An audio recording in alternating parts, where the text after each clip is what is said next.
فاسألوا أهل الذكر إن كنتم لا تعلمون۔ تو اے لوگو علم والوں سے پوچھو اگر تمہیں علم نہ ہو۔ الحمدللہ رب العالمین والصلاة والسلام علی سید المرسلین، اما بعد فاعوذ باللہ من الشیطان الرجیم، بسم اللہ الرحمن الرحیم۔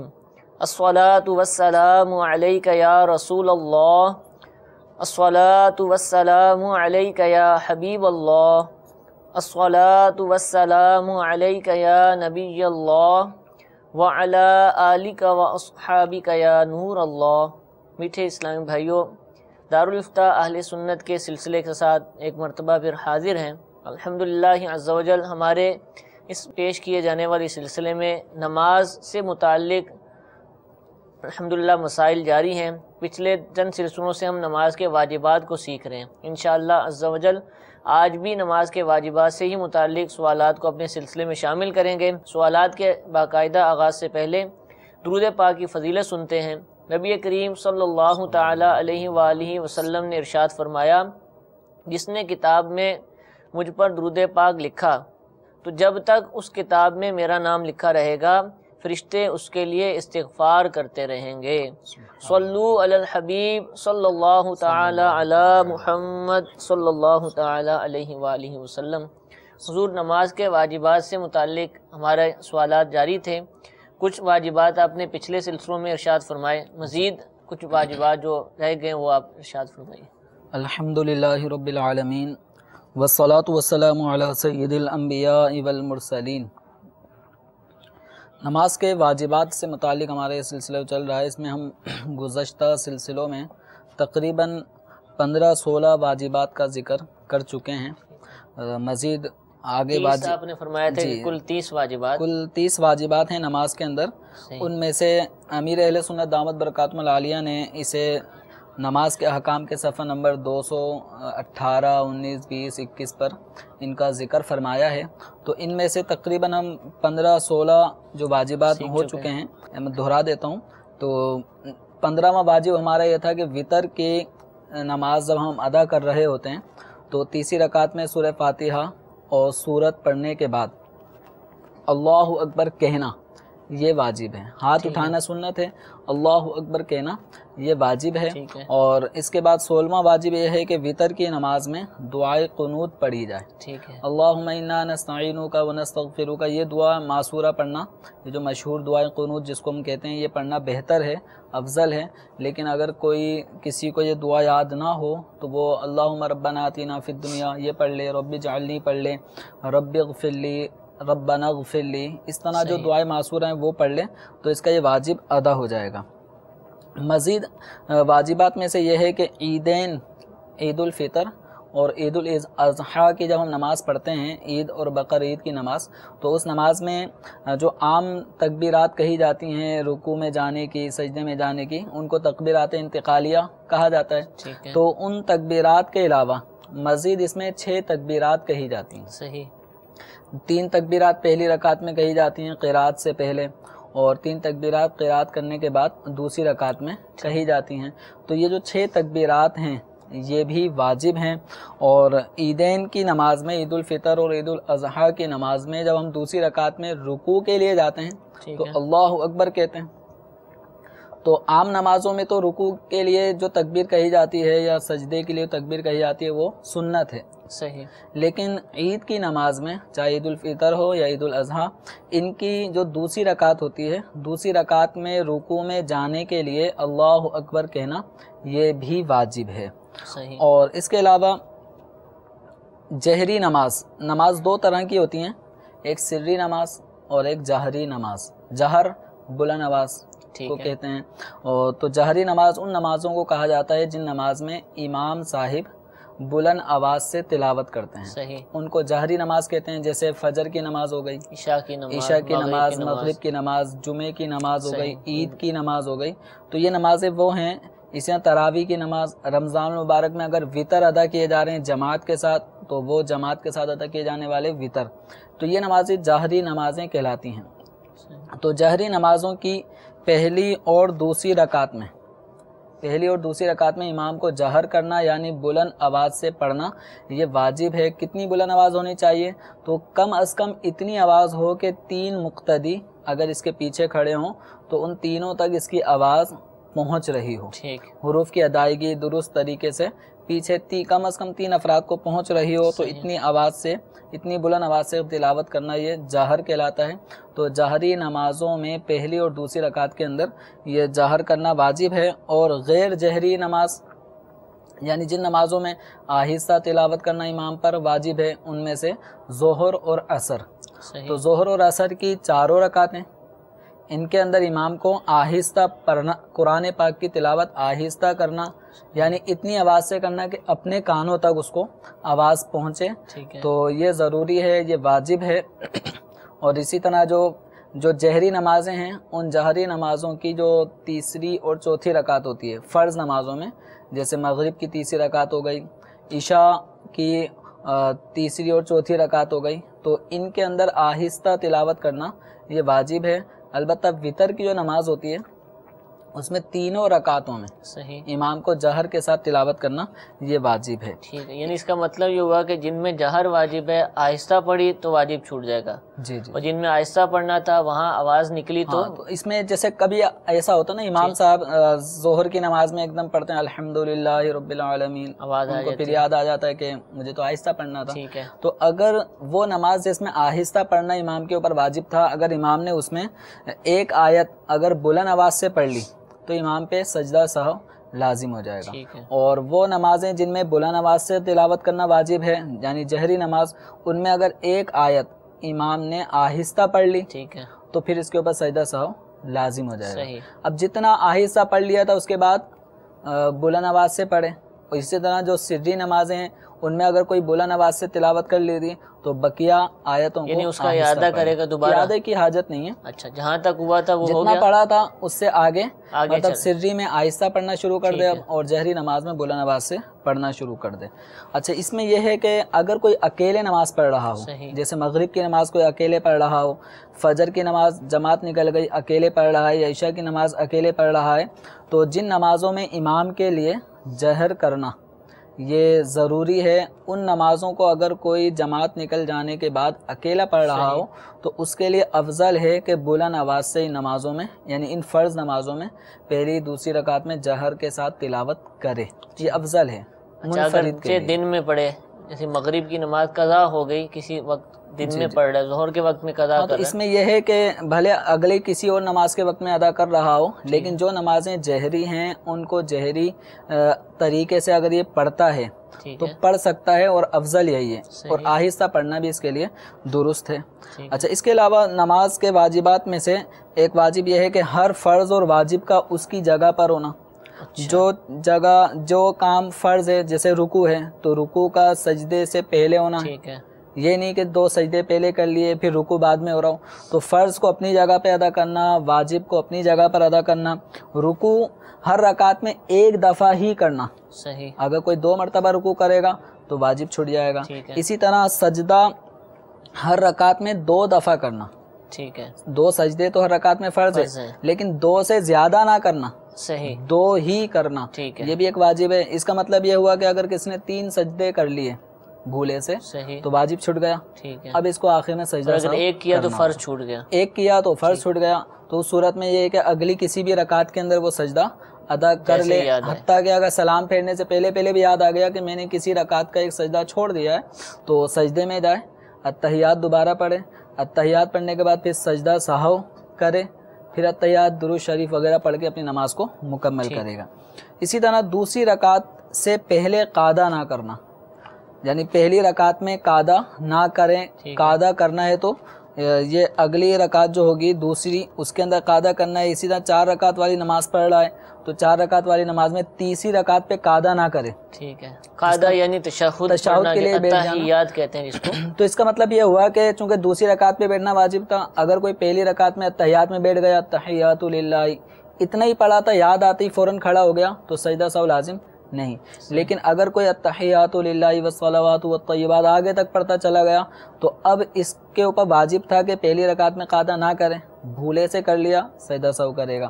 ایسی تیسری رکعت میں قاعدہ نہ کرنا یہ واجب ہے. تو اگر بس اوقات ایسا ہوتا ہے تیسری رکعت پہ بھی انسان بیٹھ جاتا ہے, ٹھیک ہے, التحیات پڑھنا شروع کر دیتا بھول ہے, جاتا ہے, یاد آ گیا تو اب کھڑا ہو جائے. ٹھیک ہے, اور التحیات اگر آگے تک پڑھتا چلا گیا تھا تو اس صورت میں اس کو سجدہ سہو کرنا ہوگا. صحیح. اسی طرح نماز کے واجبات میں سے یہ 25 واجبات ہو چکے ہیں, مزید 5 واجبات اور عرض کر دیتا ہوں کہ آیت سجدہ اگر کسی نے پڑھی, ٹھیک ہے, تو آیت سجدہ نماز میں اگر پڑھی تو نماز ہی میں سجدہ تلاوت ادا کرنا ضروری ہے. صحیح, مثلا قرآن پاک کی کوئی آیت جس میں آیت سجدہ ہے تو اگر چاہے امام ہو یا منفرد ہو, صحیح, اگر اس نے آیت سجدہ پڑھ لی تو اس پہ واجب ہے کہ سجدہ کرے.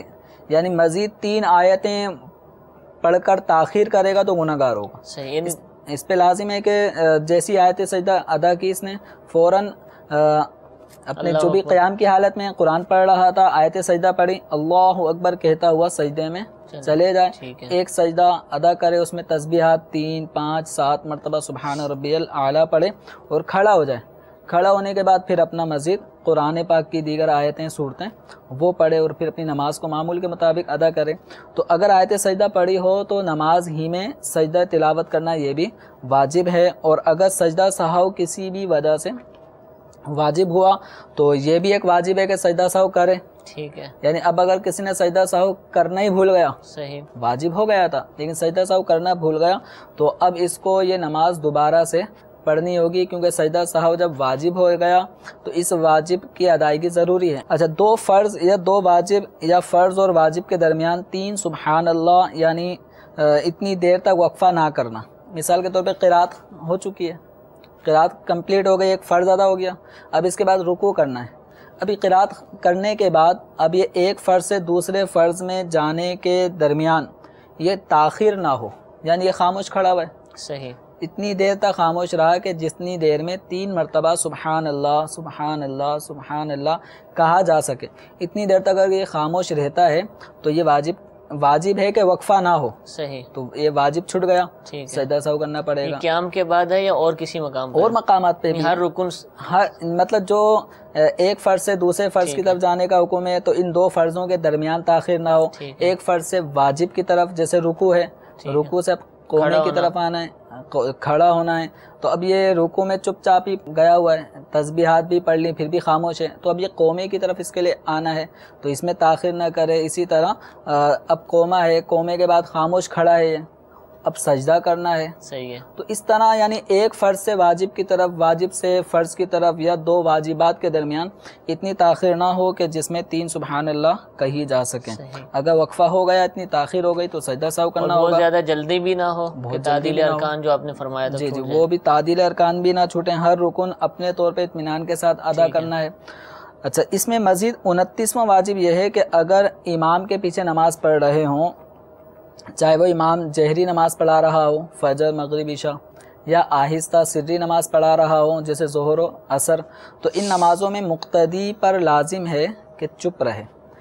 یعنی یہ واجب ہے کہ امام کے پیچھے مقتدی خاموش رہے گا. حدیث مبارکہ مسلم شریف کی روایت ہے, نبی کریم صلی اللہ تعالی علیہ وآلہ وسلم نے نماز کے حوالے سے کہ امام یہ کرے گا, مقتدی یہ کریں گے, کچھ کاموں کی تقسیم اور امام کے پیچھے پیچھے مقتدیوں کو کیا کیا کرنا ہے, کون سے کام کی تقسیم بھی بیان فرمائی, کون سا کام امام کرے گا, کون سا مقتدی کرے گا. تو اس میں فرمایا وَإِذَا قَرَأَ فَأَنصِتُوا, کہ جب امام قرات کرے گا تو تم چپ رہنا. اور ایک اور روایت ابن ماجہ شریف کے جس میں کا مضمون یہ ہے, من کان لہو امام فقراۃ الامام لہو قراءۃ, کہ جو امام کے پیچھے نماز پڑھ رہا ہو تو امام کی قرات مقتدی کی قرات ہے. تو اس لیے امام کے پیچھے چاہے کوئی سی بھی نماز ہو مقتدی قرات نہیں کریں گے. اور نماز کا 30واں واجب یہ ہے کہ قراءت کے سوا تمام واجبات میں امام کی پیروی کرے. جو جو چیزیں واجبات ہیں امام ادا کرتا جا رہا ہے تو مقتدی بھی ان واجبات کو ادا کرتا رہے گا, لیکن سوائے قرات کے, یہ قرات کا ذمہ وہ امام کے لیے ہے. امام قرات کرے گا, مقتدی قرات نہیں کریں گے. اچھا, یہ قرات کے حوالے سے جو آپ نے ارشاد فرمایا یہ ثنا قراءت سے الگ ہے، جو سبحانک اللہم شروع میں ہم پڑھتے ہیں، تو بعد اسلام میں اس کو بھی قراءت کے ساتھ قرات نہیں ہے، ثنا یہ پڑھیں گے ہم. ثنا، تعوذ، تسمیہ، یہ قرات نہیں ہے. ٹھیک ہے. اب اس کے اندر یہ کہ پہلی رکعت ہے تو پہلی رکعت میں ہم جو مقتدی ہو کر شامل ہوں گے تو ہم صرف ثنا پڑھیں گے. صحیح. اعوذ باللہ من الشیطان الرجیم اور بسم اللہ الرحمن الرحیم، یہ چونکہ قراءت کے تابع ہیں، یہ وہ پڑھتا ہے جو قراءت کرنے والا ہو. تو چونکہ قراءت کرنی ہے امام صاحب کو تو اعوذ باللہ اور بسم اللہ یہ امام صاحب پڑھیں گے. مقتدی صرف اور صرف سبحانک اللہم یہ پوری پڑھ کے خاموش ہو جائے گا. ٹھیک ہے. ماشاءاللہ مدنی چینل کے ناظرین، آپ نے الحمدللہ 30 واجبات، جو اسلامی بھائی ان سلسلوں میں شرکت کرتے ہیں، سلسلہ دیکھتے رہتے ہیں، 30 واجبات الحمدللہ ہم نے سیکھے. یقیناً صرف ایک مرتبہ سننے سے یہ یاد نہیں رہ سکتے. اس کا طریقہ یہ ہے کہ ہم مسلسل اگر مدنی قافلوں میں سفر کرتے رہیں، ہر ماہ ہم عادت بنا لیں کہ 3 دن کے مدنی قافلے میں سفر کریں گے تو وہاں پر بھی یہی باتیں سکھائی جاتی ہیں، نماز سے متعلق، وضو سے متعلق، غسل سے متعلق. تو جب بار بار دہرائی ہوتی رہے گی تو انشاءاللہ عز و جل ہمیں یہ چیزیں یاد بھی ہو جائیں گی، اور اگر کوئی سمجھنے میں مسئلہ ہے تو علم دین کے لیے سفر کی برکت سے وہ بھی انشاءاللہ عز و جل دور ہو جائے گا. اور اس کا دوسرا ذریعہ جو سیکھنے کا ہے وہ امیر اہل سنت دامت برکاتہم العالیہ کی کتاب نماز کے احکام، کہ جس سے یہ واجبات بیان کیے گئے تھے. یہ کتاب تو ہر گھر کے اندر ہونی چاہیے، ہر مسلمان کو چاہیے کہ اس کتاب کا ضرور بضرور مطالعہ کرے. نماز سے متعلق مسائل، طہارت سے متعلق مسائل، قضا نمازوں سے متعلق مسائل، سفر پر جائیں تو نماز کیسے پڑھنی ہے، کوئی انتقال کر جائے تو اس کا نماز جنازہ کیسے پڑھنا ہے، اس کو کفن کیسے دینا ہے، دفنانا کیسے ہے، تو اس کے بعد فاتحہ کے جو معاملات ہیں تمام کے تمام اس ایک کتاب کے اندر 12 رسائل کی صورت میں موجود ہیں. تو نماز کے احکام اتنی مہنگی بھی نہیں ہے، اس کو خریدیے. یہ مختلف زبانوں کے اندر، انگلش کے اندر اور بے شمار زبانوں کے اندر الحمدللہ عز و جل مکتبۃ المدینہ پر دستیاب ہے. جن کے ہاں مکتبہ نہیں ہے، مکتبے تک رسائی نہیں ہے، تو وہ دعوت اسلامی کی ویب سائٹ www.dawatislami.net سے بھی اس کتاب کو ڈاؤن لوڈ کر سکتے ہیں. تو اس کتاب کو حاصل کر لیجئے، اور اس سلسلے میں جو واجبات بیان ہوئے اس تشریح کو پیش نظر رکھتے ہوئے اس کتاب کو پڑھیے. انشاءاللہ عز و جل ہماری نماز پہلے سے الحمدللہ بہت زیادہ بہتر ہو جائے گی. اسلامی بہنوں کے لیے بھی امیر اہل سنت نے نماز کی کتاب، اسلامی بہنوں کی نماز کے نام سے الگ سے کتاب ہے کہ جس میں بہت سارے مسائل جو اسلامی بہنوں کے ساتھ خاص تھے وہ امیر اہل سنت دامت برکاتہم العالیہ نے الگ سے اس کتاب کے اندر بیان فرما دیے. تو اسلامی بہنیں وہ کتاب لے لیں اور اسلامی بھائی نماز کے احکام کتاب لے لیں. اور وہ جو نماز کے احکام کتاب ہے اسلامی بہنیں بھی پڑھ سکتی ہیں، دونوں کے لیے مفید ہے. ان کتابوں کو حاصل کیجئے، اپنے گھر میں گھر کی زینت بنائیے، خود بھی پڑھیے، اپنے گھر والوں کو بھی ترغیب دلائیے، اپنے جو بچے ہیں، اپنے دوست احباب ہیں ان کو بھی پڑھنے کی ترغیب دلائیے. انشاءاللہ عز و جل بے شمار علم دین کا خزانہ حاصل ہوگا. حضور کچھ کالز بھی ہمارے پاس موجود ہیں، کالز کو سلسلے میں شامل کرتے ہیں. صلو علی الحبیب صلی اللہ تعالی علی محمد صلی اللہ علیہ وسلم. السلام علیکم ورحمۃ اللہ وبرکاتہ. وعلیکم السلام ورحمۃ اللہ وبرکاتہ. نوید الطاری فیضان زمزم ایلسی سے عرض کر رہا ہوں، ایک مکمل داڑھی والے شخص کے ہوتے ہوئے بغیر داڑھی والا اقامت کہے تو اس بارے میں کیا حکم ہے؟ السلام علیکم وعلیکم ورحمۃ السلام ورحمۃ اللہ وبرکاتہ. جی اگلی کال. میرا نام علی امام ہے، میں خواہ فیصل کالونی سے بول رہا ہوں. میرا سوال یہ ہے کہ چاش کی نماز 2 رکعت ہے یا 4 رکعت؟ اگر 4 رکعت ہے یا 2 سلام سے ہے یا 1 سلام سے ہے؟ جی انشاءاللہ آپ کو سوال کا جواب دیتے ہیں. 2 سوالات تھے. نوید اتاری بھائی نے پہلا سوال کیا کہ مسجد کے اندر موجود ہیں، جماعت ہونے والی ہے، اب ایک شخص ایسا ہے کہ جس کی مکمل داڑھی ہے، وہ موجود ہے، اس کے ہوتے ہوئے ایسا شخص کہ جس کی داڑھی نہیں ہے یا مکمل نہیں ہے، خشخشی ہے، کیا وہ اقامت کہہ سکتا ہے؟ داڑھی منڈا یا ایک مٹھی سے کم گھٹانے والا جس کو خشخشی داڑھی رکھنے والا کہتے ہیں، تو ان کا اذان اور اقامت کہنا مکروہ ہے. ٹھیک. تو اگر اذان ایسے شخص نے کہی ہو تو اس اذان کا اعادہ کیا جائے گا. صحیح. اور اگر اقامت یعنی دوبارہ سے اذان دی جائے گی. اور اگر ایسے شخص ہیں جو داڑھی منڈا ہے یا ایک مٹھی سے کم اس نے داڑھی رکھی ہے، خشخشی داڑھی والا ہے، تو اس کو اقامت کہنے کی اجازت نہیں ہے. لیکن اگر اس نے اقامت کہہ لی تو اب اقامت کو دوبارہ دہروایا نہیں جائے گا. یعنی اذان اگر ایسے شخص نے کی تو دوبارہ کہی جائے گی. اذان دوبارہ ہوگی. ٹھیک ہے. اور اقامت دوبارہ نہیں ہوگی. لیکن البتہ اتنا ضرور ہے کہ ایسے اشخاص کو اقامت نہیں کہنی چاہیے، ٹھیک ان کو کہنا مکروہ ہے، اور ان کو چاہیے کہ جب اقامت کا ماشاءاللہ ایسے جو لوگ سامنے آتے ہیں تو یقیناً ایک شوق ہوتا ہے انہیں کہ میں اذان کہوں، میں اقامت کہوں. تو ان اسلامی بھائیوں کی بارگاہ میں عرض یہ ہے کہ دیکھیں اپنے آپ کو آپ نے ایسا بنایا ہوا ہے جس کو یہ کہیں فاسق، صحیح، وہ فاسق کی اذان، فاسق کی اقامت یہ مکروہ ہوتی ہے. صحیح، تو آپ کو اذان کا شوق ہے، اقامت کہنے کا شوق ہے، بالکل یہ شوق پورا کیجئے، لیکن جو اذان اور اقامت کا کہنے کا اہل ہے وہ بنے. صحیح، اور داڑھی اگر منڈا رہے ہیں تو یہ بھی ایک گناہ کا کام ہے، اس سے توبہ کریں. اپنے پیارے آقا صلی اللہ تعالی علیہ وسلم کی زیارت جب قبر میں کرائی جائے گی تو ان کے چہرے پہ داڑھی ہوتی ہے. صحیح، تو ایسا منہ لے کے قبر میں نہ جائیں کہ حضور صلی اللہ تعالی علیہ وسلم کے چہرے پہ داڑھی ہو اور یہ چہرہ جو ہے داڑھی سے صاف ہو. تو لہذا فکر آخرت بھی کریں، اور اذان کا شوق آپ کو ہے، اذان سیکھیں، اقامت کہنے کا شوق ہے وہ بھی سیکھیں، لیکن ساتھ ساتھ ان کے جو لوازمات ہیں ان کو بھی پورا کریں. تو آپ کو کوئی اذان سے روک نہیں رہا، اقامت سے روک نہیں رہا، آپ اپنے آپ کو ہی اذان اور اقامت کے لائق بنا دیں تو کوئی نہیں روکے گا. ٹھیک ہے، گویا جو داڑھی منڈا رہا ہے وہ اپنے آپ کو اذان اور اقامت کے لائق بناتا ہی نہیں ہے. صحیح، تو اس کو ہم نہیں روک رہے، یا مسجد کمیٹی نہیں روک رہی، یا امام نہیں روک رہا. یہ ان کو روکنے والی چیز ہے وہ ہے شریعت. صحیح، شریعت نے حکم دیا ہے کہ ایسوں کی اذان اور اقامت مکروہ ہے، تو آپ اس بات کے اہل بن جائیں. ہر مسلمان کو اذان کہنی چاہیے، ہر مسلمان کو اقامت کہنی چاہیے، یعنی اس قابل ہونا چاہیے کہ اذان بھی کہے اور اقامت بھی کہے. ٹھیک. اچھا، یہ اقامت اذان تو مؤذن صاحب نے دے دی مثال کے طور پر، تو اب داڑھی بھی ہے تو کوئی بھی کھڑا ہو کر اقامت کہہ دے یا اجازت لینی ہوگی اس کا؟ جو اذان کہتا ہے نا، ٹھیک ہے، اقامت کہنا بھی اسی کا حق ہے. صحیح. ہاں، اگر مؤذن صاحب کی طرف سے اجازت ہے، بس اوقات ایسا ہوتا ہے کہ آپ اقامت کہہ دیں، تو اگر وہ اقامت کہنے والے کو اجازت مل جاتی ہے تو وہ اقامت کہہ سکتا ہے. ٹھیک ہے، داڑھی ہو، الفاظ اقامت کے اچھے طور پہ ادا کر سکتے ہوں تو مؤذن کی اجازت سے وہ یہ اقامت کہہ سکتے ہیں، اذان بھی کہہ سکتے ہیں ان کی اجازت سے. ٹھیک ہے. اچھا حضور، بعض دفعہ ایسا ہوتا ہے کہ اب یہ داڑھی والا معاملہ ہے نا، کہ معلوم ہے کہ داڑھی نہیں ہے.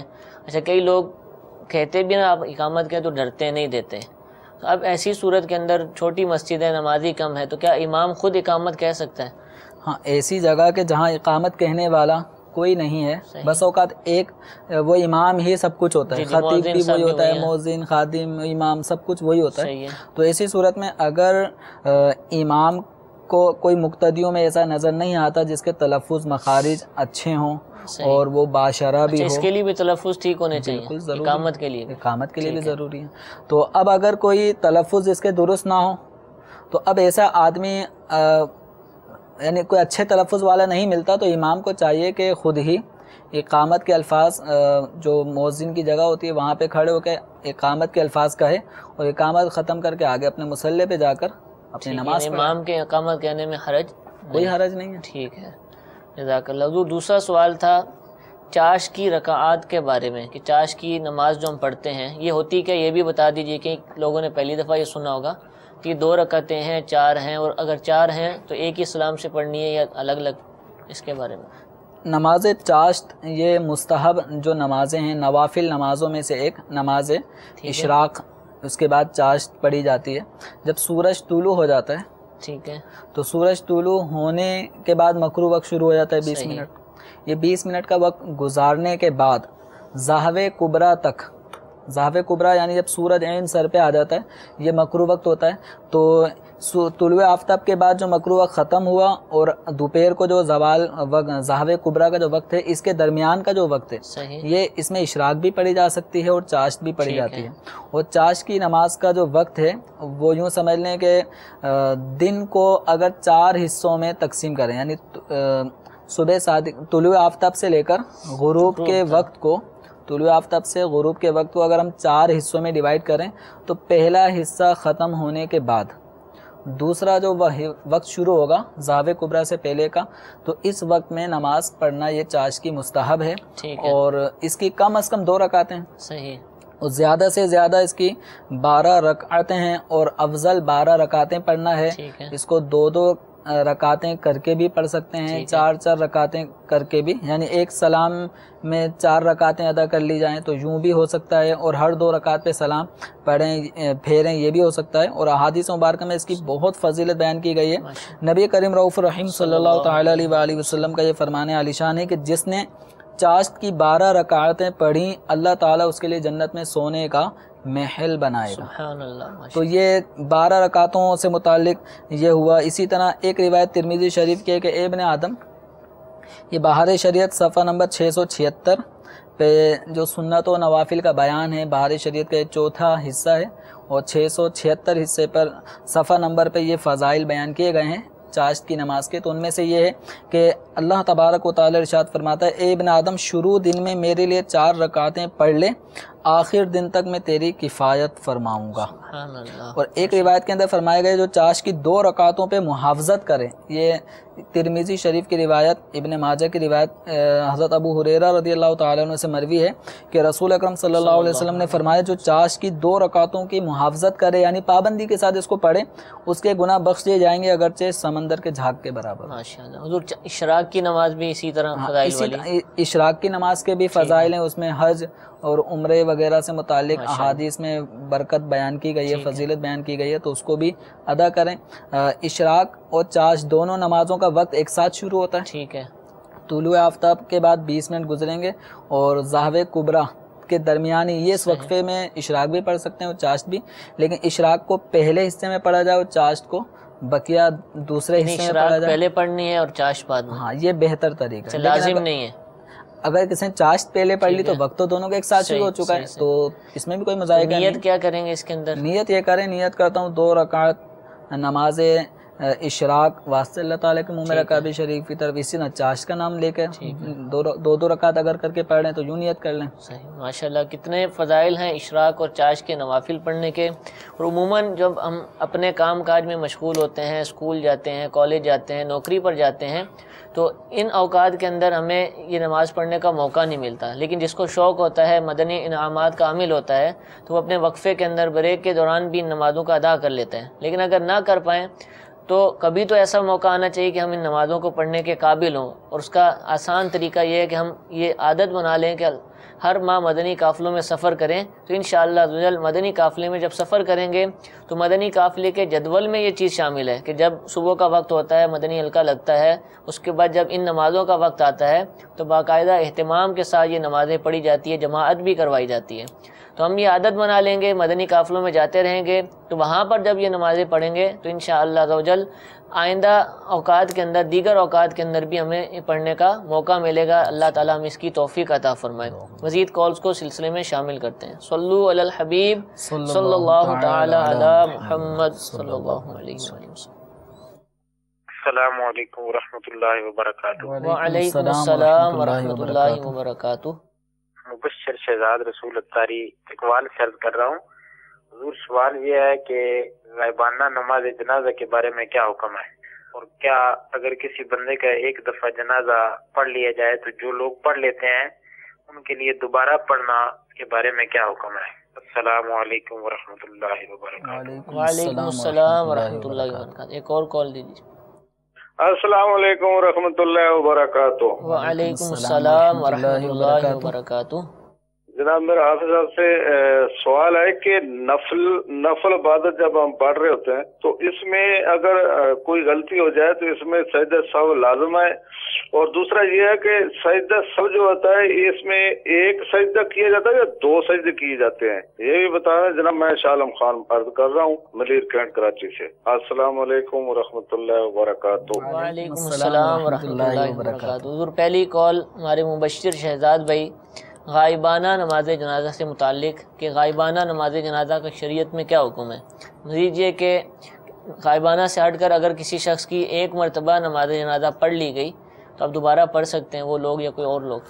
دیکھیں، غائبانہ نماز جنازہ یعنی میت سامنے نہیں ہے، امام صاحب کے سامنے میت نہیں ہے، بس ایسی فرضی کر کے کہ بس ہمارے سامنے میت ہے، یہ فرض کر کے نماز جنازہ غائبانہ پڑھنا جائز نہیں ہے۔ صحیح۔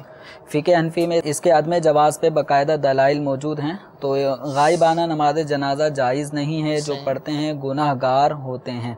اچھا، دوسرا سوال یہ کہ نماز جنازہ ایک مرتبہ پڑھ لیا گیا، اب میت کو دوسری جگہ پہ لے گئے، وہاں پہ پھر اس کا نماز جنازہ ہو رہا ہے، تو اس میں یہ ہے کہ اگر میت کے ولی کی اجازت کے بغیر، جو میت کا ولی تھا اس کی اجازت کے بغیر اگر نماز جنازہ کسی نے پڑھ لیا، میت کے ولی نے اجازت نہیں دی تھی، تو میت کے ولی کو اس بات کا حق حاصل ہے کہ وہ نماز جنازہ پڑھے۔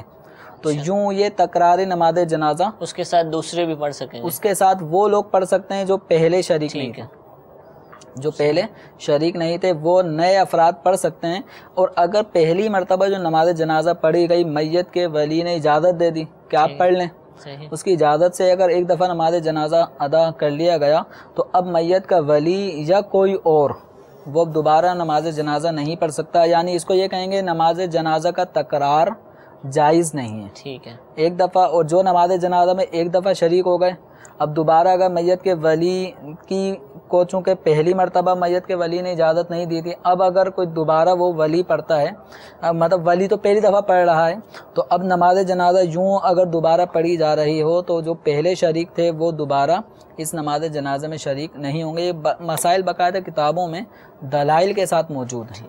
اچھا، ولی کی اجازت یعنی اس سے پوچھیں گے کہ آپ یا اس کے سامنے ہو رہا ہے، وہ دیکھ رہا ہے، تو آپ کیا کہیں گے کہ اس نے اجازت نہیں دی ہے؟ اگر ولی بسا اوقات میت کے ولی بھی جنازے میں شریک ہوتا ہے، ٹھیک ہے، تو اگر میت کے ولی نے یوں نماز جنازہ پڑھ لی کہ امام کو ایک طرح سے پرمیشن تھی، ولی بھی ساتھ تھا، ٹھیک ہے، تو اب یہ اجازت سمجھی جاتی ہے۔ صحیح، تو اس صورت میں اب ولی بعد میں نماز جنازہ نہیں پڑھے، قریب کھڑا ہے، پڑھ نہیں رہا، اس کے سامنے ہو رہی ہے، تب بھی اجازت ہی سمجھی جائے گی؟ نہیں، اس صورت میں یہ کہ وہ اجازت نہیں دیتا، اس سے اجازت مانگی گئی جنازہ پڑھ لیں، اس نے اجازت نہیں دی، بس چند لوگوں نے نماز جنازہ پڑھ لی، تو اس کو یہ نہیں کہیں گے کہ یہ اجازت لے کے پڑھائی گئی۔ تو اس صورت میں میت کے ولی کو اختیار ہے کہ وہ بعد میں باقاعدہ نماز جنازہ خود پڑھے یا کسی کو کہہ کر پڑھوائے۔ حضور وقت ہمارے پاس کم ہے، دوسرا سوال جو تھا ہمارے نفل نماز کا، اچھا اس میں لوگوں کے کنفیوژن ہے، وہ سمجھتے ہیں کہ نفل نماز کا درجہ جو ہے نا وہ مطلب یہ تو ٹھیک ہے کہ فرض کا درجہ سب سے اعلیٰ ہے، اس کے بعد پھر واجب کا، پھر سنت موقدہ، سنت غیر موقدہ، پھر نوافل کا، لیکن یہ یاد رکھیں کہ نفل نماز ہو یا فرض، ان نمازوں میں جو چیزیں جن چیزوں کی ادائیگی فرض ہے اس کے چھٹنے سے نماز نہیں ہوگی۔ مثلا کوئی رکوع نہیں کرتا، اب چاہے فرض میں رکوع نہ کرے یا واجب نماز میں رکوع نہ کرے یا نفل نماز میں رکوع نہ کرے تو یہ نمازیں نہیں ہوں گی۔ اسی طرح جو چیزیں واجبات ہیں، جو ہم نے 30 واجبات پڑھے ہیں سنے، تو ان میں سے جو فرض نماز میں واجب ہے یا وتر میں واجب ہیں یا نفل میں واجبات ہیں، اگر یہ چھوڑے گا، وہ یہ چھوڑنے کا عمل بھولے سے ہوا تو سجدہ سہو کرنے سے اس کی تلافی ہو جائے گی، جان بوجھ کے چھوڑے گا تو سجدہ سہو بھی کافی نہیں ہوگا۔ اچھا، ان کا سوال مزید یہ تھا کہ سجدہ سہو میں سجدہ ایک ہوتا ہے یا 2؟ ٹھیک ہے، تو احادیث مبارکہ سے 2 سجدے کرنا ہی ثابت ہے۔ تو سجدہ سہو کا طریقہ یہ ہے کہ اتحیات، آخری رکعت میں اتحیات پڑھنے کے بعد آپ ایک طرف سلام پھیریں گے، سلام ایک ہوگا، ٹھیک ہے، وہ 2 نہیں ہوں گے، سلام ایک ہوگا اور وہ دائیں طرف پھیریں گے، اس کے بعد پھر 2 سجدے کریں گے، سجدے کی تسبیحات پڑھیں گے، پھر اتحیات پڑھیں گے، پھر درود شریف پڑھیں گے، دعا پڑھ کے نماز کو مکمل کریں گے۔ اتحیات بھی تشہد تک پڑھیں گے، عبدہ و رسولہ تک پڑھنے کے بعد اگر درود شریف کوئی پہلے پڑھ بھی لے تو اس میں مذائقہ بھی نہیں ہے، لیکن طریقہ یہ کہ اتحیات مکمل کرنے کے بعد پھر سجدہ سہو کا سلام پھیرے، سجدے کر۔ جزاک اللہ۔ مزید بھی کالز ہمارے پاس موجود تھیں لیکن سلسلے کا وقت ختم ہو گیا، انشاءاللہ عزوجل ممکن ہوا تو آئندہ سلسلے میں آپ کی کالز کو سلسلے میں شامل کریں گے۔ میٹھے میٹھے اسلام بھائیو، الحمدللہ ہم نے نماز کے فرائض، نماز کی شرائط، نماز کے واجبات اس سلسلے میں سیکھ لیے۔ اس سلسلے کو دیکھتے رہیے۔ صلو علی الحبیب صلی اللہ تعالی علی محمد صلی اللہ علیہ وسلم۔